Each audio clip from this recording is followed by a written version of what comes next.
अस्सलाम वालेकुम, मैं हूं असनान महमूद और आज की वीडियो में हम ये देखेंगे कि ये जो एक चीज़ है जिसको ईजे कहते हैं, जिसके बारे में बहुत ज़्यादा बात भी होती है और ये हर किस्म के बोनस वगैरह अप्लाई करने के लिए लाजमी भी होता है, वो क्या होता है।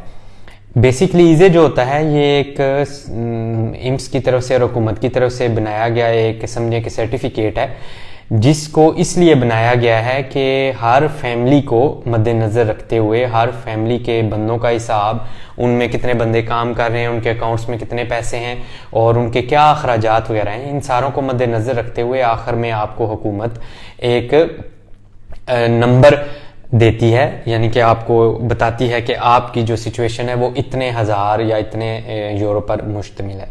इसका फ़ायदा क्या है? इसका फ़ायदा ये है कि इसके ज़रिए हुकूमत आपकी प्रॉपर्टी, आपके बैंक बैलेंस, आपके अखराजात, आपकी आमदन, ये सारी चीज़ें मद्देनज़र रखते हुए आपको एक नंबर देती है और ये नंबर आप फिर हर उस चीज़ से फ़ायदा उठाने के लिए यूज़ कर सकते हैं इस सर्टिफिकेट को, जो कि वक्तन फ़वक्तन बोनस वगैरह आते रहते हैं। तो इसको बनाने का क्या तरीकाकार है? सबसे पहली तो बात यह है कि ईज़े जो होता है वो हर साल की 1 जनवरी यानी कि 1 जनवरी, 1 जनवरी से लेकर 31 दिसंबर तक वैलिड होता है। लिहाजा हर साल जनवरी के शुरू होते ही नए साल का ईज़े बनना शुरू हो जाता है और आप जल्द अज जल्द इसको बनवा लें, क्योंकि आजकल तो वैसे भी बोनस काफ़ी ज़्यादा आते रहते हैं, तो उसमें आपको मदद करेगा।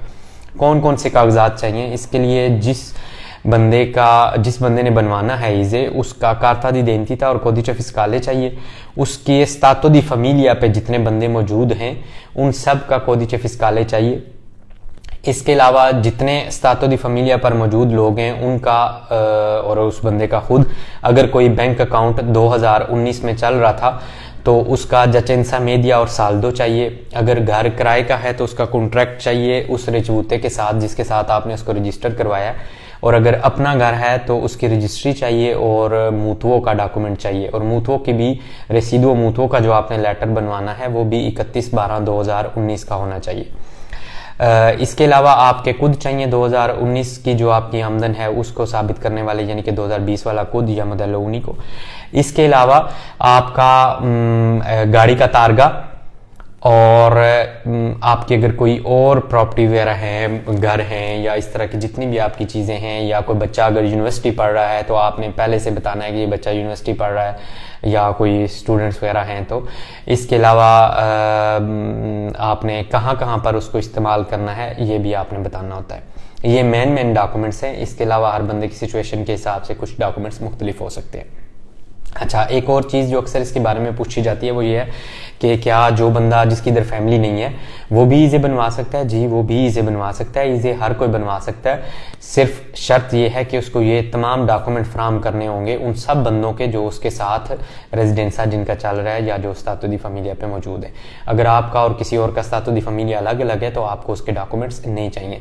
अगर आपका आज दिन तक रेजिडेंसा ही नहीं बना और सिर्फ हॉस्पिटल चल रही है तब भी आप ईज़े अप्लाई कर सकते हैं।